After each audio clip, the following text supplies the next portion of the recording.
A street food vendor pushes a Metro officer to the ground at the Welcome to Las Vegas sign in front of stunned tourists. We told you about this after it happened last weekend and the video went viral. Today, Clark County commissioners discussing that incident and how to go about regulating street food vendors moving forward. We've also learned that that vendor has been detained by immigration and could be deported. There is no food vending on this strip resort corridor 1,500 feet within Allegiant Stadium. Clark County commissioners must decide where street food vendors will be allowed and how to regulate them. During this year's legislative session, the state passed a law requiring local jurisdictions to set up a process for vendors to get a license. Right now, there is no process in place in Clark County. I've certainly seen a lot of the operators popping up in my district on corners, in front of our county parks, on our property.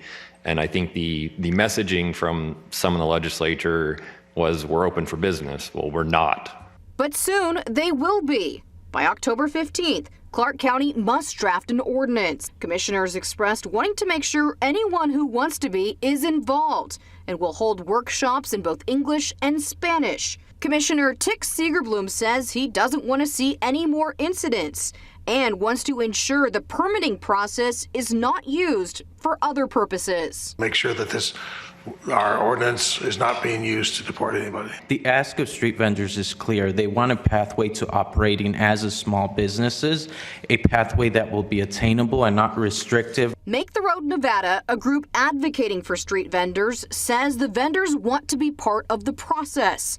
Others questioned if vendors should be allowed to widely operate, citing traffic and health concerns. How in heaven's name is the health district going to control who cuts the fruits early in the morning before going to school, the children possibly?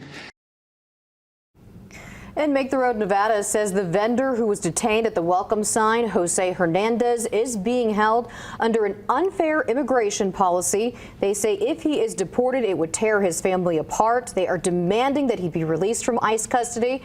They've created this petition, and you can find a link to that on our website, fox5vegas.com.